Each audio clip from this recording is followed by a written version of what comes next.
Okay, so I'm Yan Michalevsky. I'm a PhD candidate in Stanford University in California.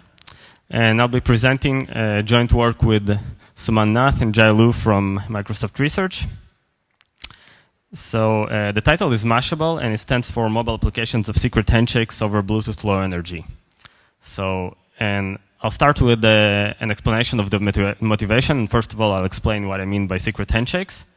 And then the implementation itself is over Bluetooth LE. So I hope most of you are familiar, at least basically, with what it means, and I'll explain that too. So it's very important to understand the motivation. That's the key to understanding why this is important and interesting and why it's useful. So do ask questions, interrupt me if you don't understand anything, and I'll try to elaborate. Okay, so yeah, let's start with the motivation.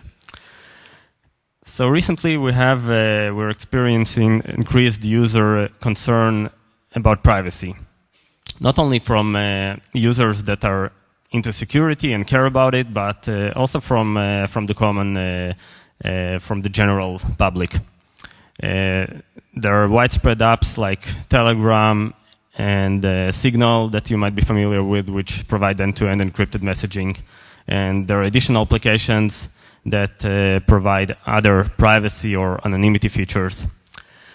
So the motivation is multifold. Basically, we're interested in private communication and interaction between users in anonymous messaging.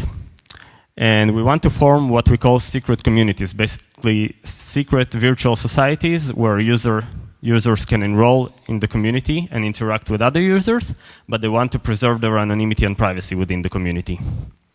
Yeah, we also want something that's based on physical proximity. Basically, we want those users that belong to those secret communities to interact with other users when they're nearby, to be able to discover them and later on interact with them. And we also want to provide message dissemination to those nearby users. And it doesn't only apply to the mobile setting, which we'll focus on, it also applies to, more generally, to Internet of Things devices and all kind of internet-connected devices. So, yeah. So we have different messaging applications that were very widespread at a certain point, and probably the more familiar of them is Yik Yak. And what it provides is anonymous messaging within a community. That's based on some physical proximity. So basically, a user sends a message to the Yak server, and then the Yak server disseminates this message to users based on the location. So it checks the location of the user that sent the message, and then it forwards the message to users who are nearby. It can be something like a school campus, a university, or just some geographic area. And it strips the metadata from the message so that the other users that receive it don't know which user it came from. So it became a popular way to share all kind of private thoughts or whatever. Sometimes it's something more interesting and sensitive. Something is just some random stuff. But this was a very widespread application. Another examples are After School and Ligatalk, which were also popular on campuses and in schools, to the extent that teachers actually suggested banning them because people were able to interact in an anonymous manner. So one caveat here is that the Yak server knows everything about the users. On one hand, in terms of user experience, it seems like the user is anonymous, but basically you're sending a message to the Yak server, which forwards it, so the Yak servers know the origin of the messages, and that's a certain compromise to privacy. So building on this notion of anonymous messaging that's based on location, we want to form secret communities with this notion of physical interaction based on physical proximity incorporated into them. So to define secret communities more formally, let's take note of the following properties. So we have members that want to identify one another and basically they don't have to meet each other beforehand in order to identify one another. Think about it as something like the Freemasons, or pick any other secret society you like.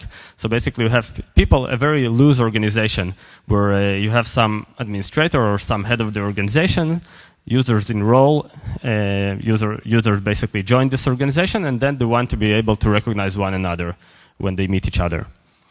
And they don't want to be discovered by anyone that's not in the community. So that's the privacy guarantee.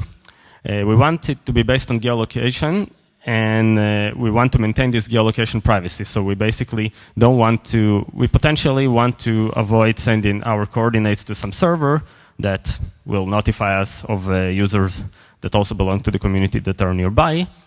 We want to keep it as private as possible. And we want to facilitate anonymous messaging within the secret community and dissemination of notifications to the users. Okay, so one way to realize it would be using a trusted server. And the way would be for different users in the community to communicate with the central server.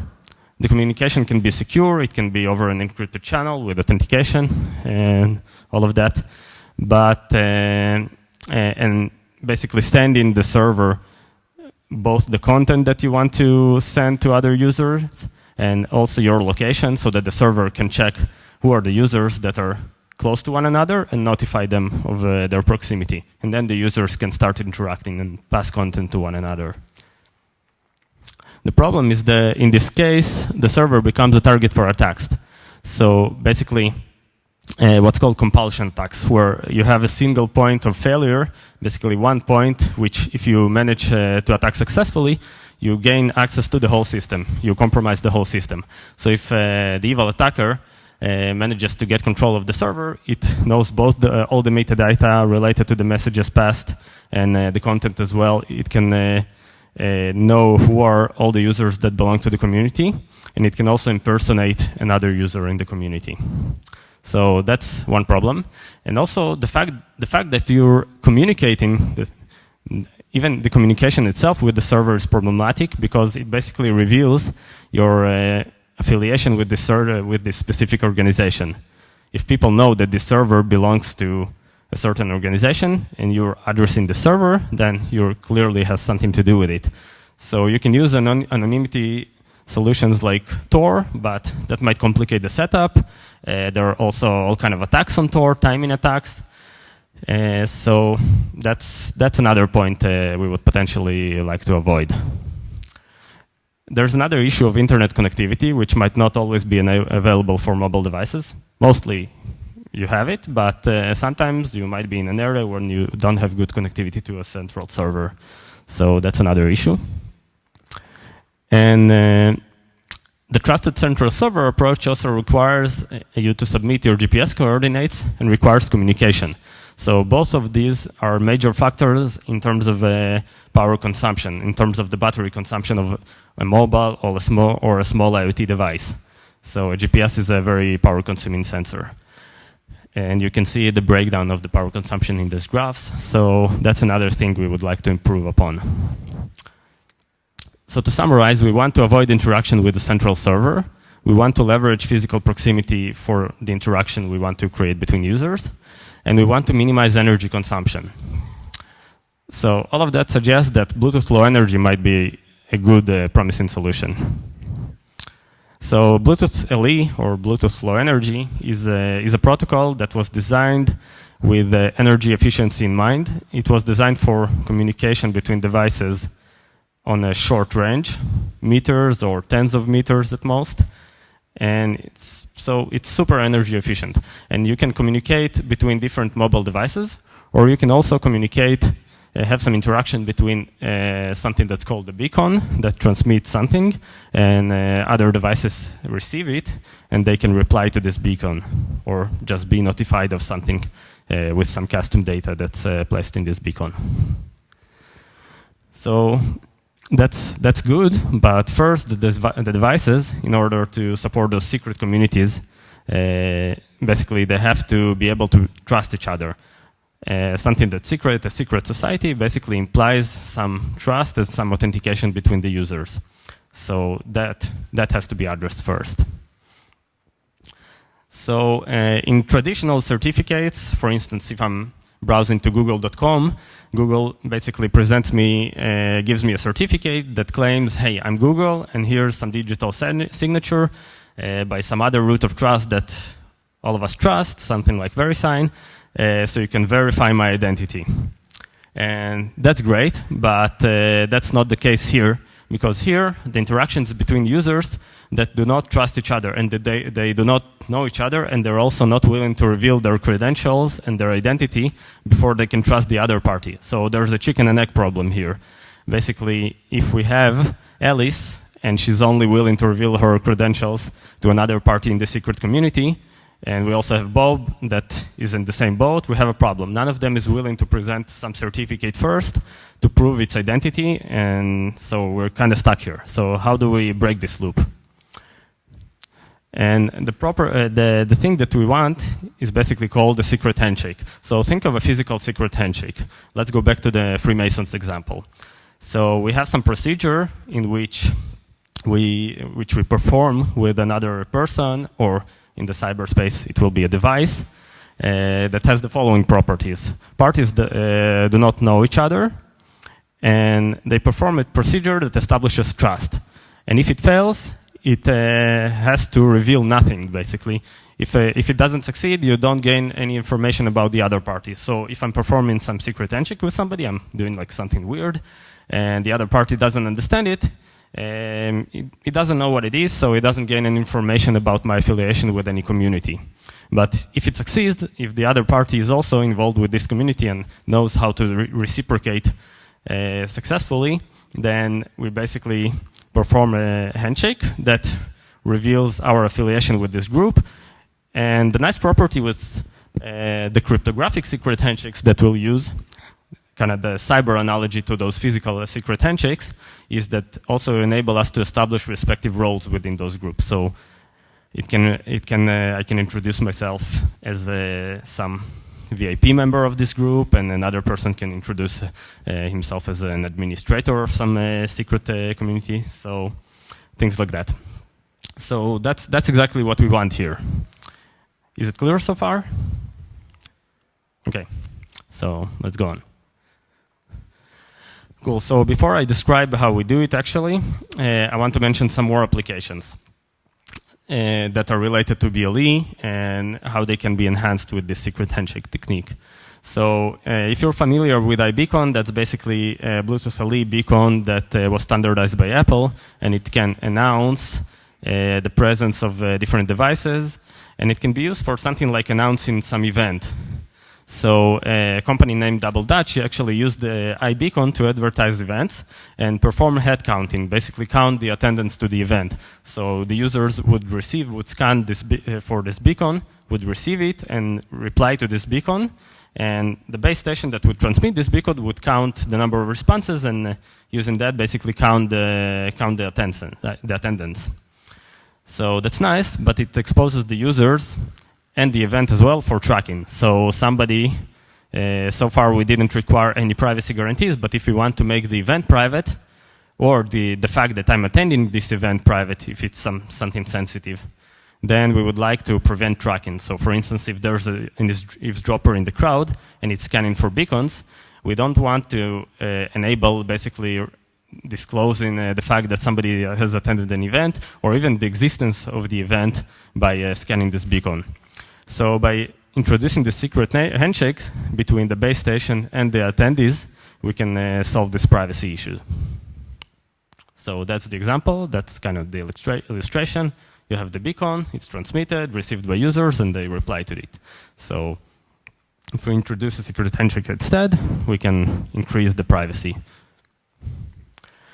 So yeah, so our implementation of the secret handshake is based on something called cryptographic pairings. So that's, as opposed to the Bluetooth pairing, which you might be familiar with, that's something different. That's a mathematical operation, and I'll explain it in a minute. And it possesses those exact properties that we want from a secret handshake. So if it succeeds, the parties know that they are affiliated with a common community. If it fails, no information is disclosed, provably. That's a cryptographic mathematical guarantee, so that's nice. And it's also collusion resistance, meaning if I'm a corrupt user from the community, I cannot collude with an adversary or with another user to impersonate a different user in this community. I only have my credentials. I cannot pretend I'm somebody else within the community. And the credentials are also compact, and by compact I mean the actual size of the number of bytes we need to transmit in order to perform this procedure. So that's very important because on top of Bluetooth LE, we can only pass so much data. We have tens of bytes that we can transmit. That's very restrictive, so that's an important property. So let's go over pairings very briefly. We have a pairing is basically a mathematical pairing over elliptic curves, so it's related to elliptic curve cryptography. So it's basically a function that takes two inputs, and it has what's called the bilinear property. So if we have two inputs, x and y, that lie in certain algebraic group, and they're multiplied by some factors a and b, some integer factors, when we perform the pairings, we basically have this property that we can take those factors to the exponent of the pairing. So just take it as is. I won't explain why it is so, but that's pretty involved. But that's the bilinear property, and it turns to be very useful for many applications. So, for instance, if you're familiar with identity-based encryption or different broadcast encryption schemes, many of them use exactly this property. They're based on this bilinear pairing. And also short signatures, the BLS signature is also based on this kind of function. So now how do we use it to perform this secret handshake? So we have this group administrator. Think of it as the person that organizes this secret community. And he will possess what's called the master secret. So the person will pick this, or the device will pick this secret integer t, that it will keep to itself. And when this master wants to enroll new users into the group, they will interact with him. So they don't need to interact with one another beforehand. They just need to interact with the master to get their credentials. So, and we have a pair of credentials. One of them is the pseudonym. This, for instance, for Alice, it will be PA, and it's a random string that she will use for her public interaction. So it can be something that has some structure and some random part, something like that. And there's also TA, which is her secret credential. So she will keep it to itself. She will never transmit it or share it with anyone. And the TA is formed by hashing this string PA onto the elliptic curve and multiplying it by t. So basically TA is something that the master computes for Alice and gives it to her. And by the properties of elliptic curves, you cannot just infer t from knowing TA and the hash of PA. You cannot divide on elliptic curves. Okay, and the same goes for Bob. So he also gets this pair of credentials. So now what we have is that they exchange their pseudonyms, and then they compute, they derive the cryptographic shared secret key from using those pseudonyms. So you can see that each one of them hashes the pseudonym of the other party it received over the air, and pairs it with his or her own secret credential, the TA or TB. And by the property of pairings, and you can see it and check it with a pen and pencil later, we get that if they were derived using the same integer t, which is secret, they will basically be the same. Those two expressions will be equal. So in case they belong to the same community, they'll derive the same cryptographic key, which they can now use for encrypted to form an encrypted communication channel between one another. So what's left is to basically test that they actually derive the same key, and that you do by a simple challenge response protocol. So Alice sends some challenge to Bob. Think of it as some encrypted integer or anything else, any other way to do a challenge response, and Bob can simply reply with simply decrypt and reply with this number, random number +1, and that's a successful response to this challenge. And the same goes for the other way around. So Bob also sends his own challenge encrypted, and Alice has to respond. So once they both got their responses, they basically know that they're affiliated with the same secret community. Okay, I'll skip some part here because we're short on time. But we also need to do something that's called tracking prevention. So if we always transmit the same pseudonym, we have a way of overcoming it by basically having multiple credential issued to us during enrollment with the group. So then for every interaction we can use another pair of credentials. And if I'm using one credential at one place and I'm using another credential in another one, then they won't be linked. So you cannot infer the fact that the same user has been into different places. But what happens if you can infer it from a lower layer, basically kind of the MAC layer of Bluetooth LE? So if you're using the public device address that's constant, you'll be able to track the user. And exactly for this reason, we have in Bluetooth LE what's called the random device address, which can be set differently for every interaction, for every packet you transmit over Bluetooth LE. So that's something we need to, that's very important to use in order to prevent tracking for users. So how do we incorporate it into Bluetooth LE? How do we integrate this math into the actual Bluetooth LE protocol? And here, one proposal is based on the actual Bluetooth pairing. So just to not be confused, this is not the mathematical pairing. Now we're back to the Bluetooth pairing. So before devices start to interact with one another, they perform this pairing, which basically introduces them to one another, and then they have some encrypted communication channel. And there are a couple of different methods to do it. Some of them use a shared secret that's delivered to them separately through another channel. One method is basically this just works, doesn't provide any protection against man in the middle. That's just a simple Diffie-Hellman key exchange. And you're probably all familiar with this method that requires you to input some PIN code that you see on the other device into another device. So that's also a common method. What we propose is integrating our secret handshake using the existing messages of the Bluetooth pairing protocol. So we basically want to use them in a different way. Instead of passing the original content specified in the Bluetooth standard, we suggest to incorporate those pseudonyms that we've seen in the secret handshake before, and also the challenge response in the existing messages of the Bluetooth pairing protocol. So that's one suggestion, and it's fine, but that would require a modification of the Bluetooth LE standard. That would require some extension, and definitely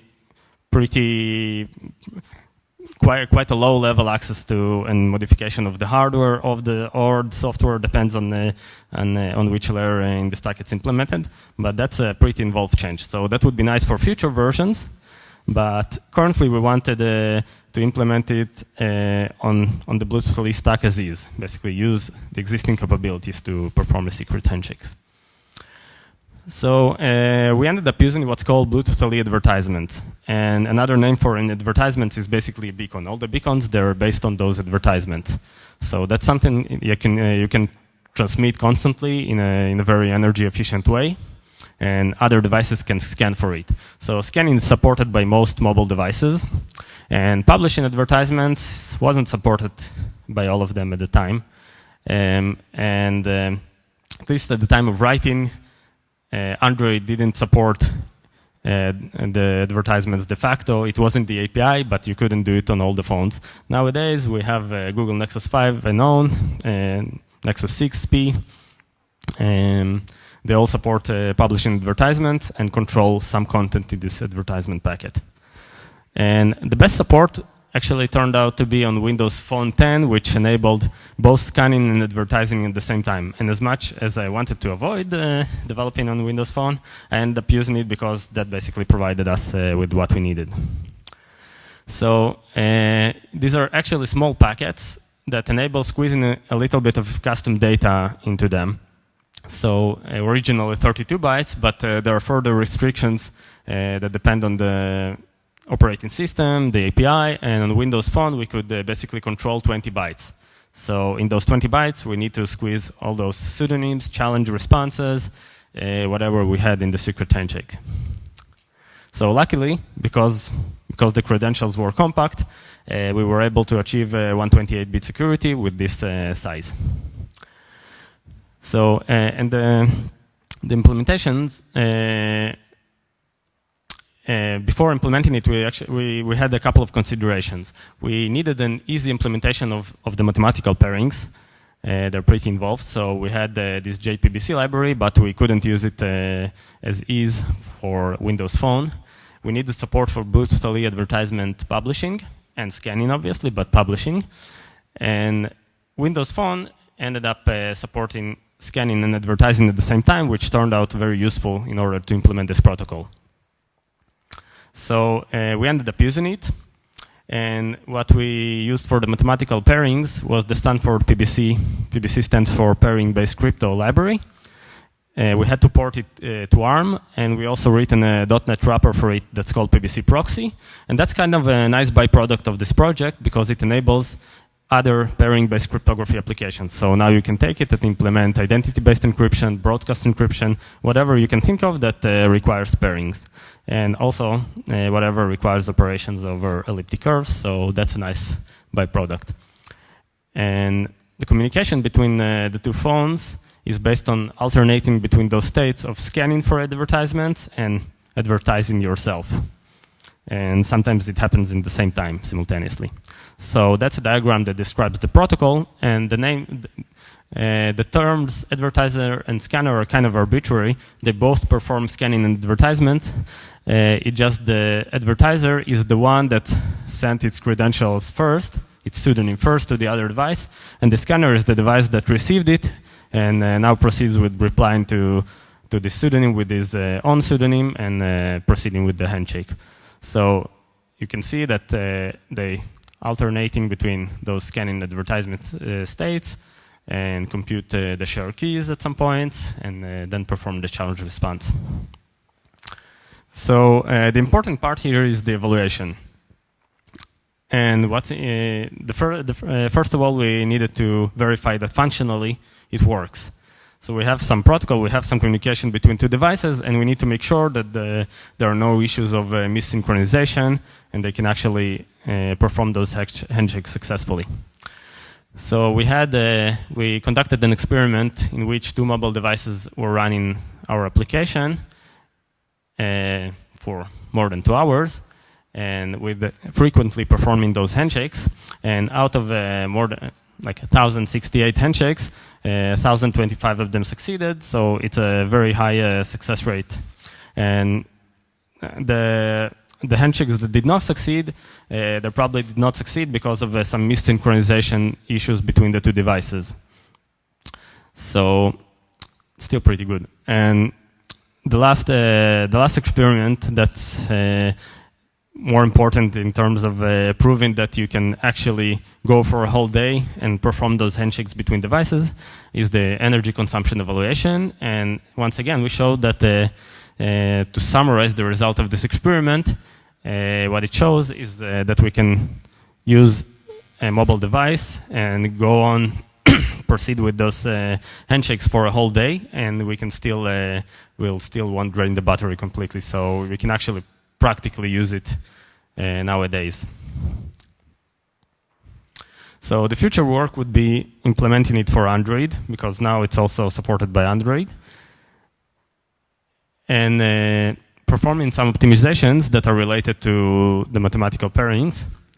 And what would be nice is also to use Bluetooth LE specific identifiers, basically the MAC layer of Bluetooth LE, to embed those pseudonyms instead of using the custom data in the advertisement packet, because using those fields that in the data link layer would enable us to have more space and use the advertisement packet data for some custom application content.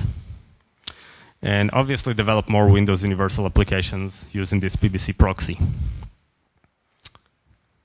So to summarize, we have those secret handshakes, and it's a provably secure primitive that has some useful applications. So we can increase privacy and security and enable mutual authentication between devices using this provably secure technique that's based on math. And we can easily achieve better security and privacy for mobile and IoT. So there's no need for us to expose the identities of different devices. If we can replace, if for many scenarios we can replace it with a secret handshake, that would provide this trust between parties that did not interact and did not publish their certificates beforehand. And the evaluation shows that the application is fit for practical use in mobile devices in terms of energy consumption. You can basically go for a whole day using it. So that's all, and I'll take questions if you have any. Yes?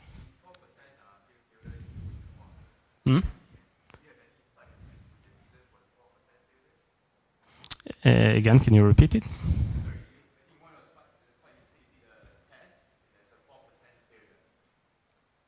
You mean this? You mean this one? Yeah.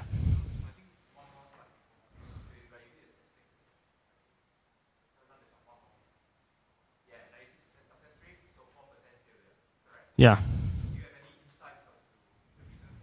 Yeah, so I mentioned it's a very simple prototype, and we didn't particularly address going out of sync. So we exchanged some messages, and if the other device at some point misses the message, they can go out of synchronization, and the handshake might fail.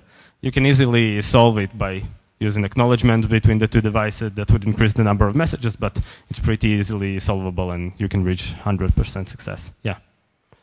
Yeah.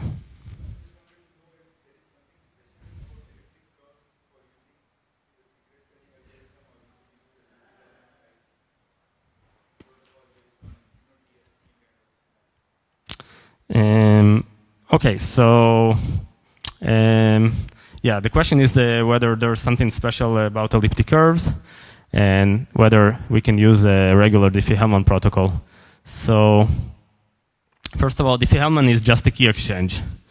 And here we have kind of a key exchange, but the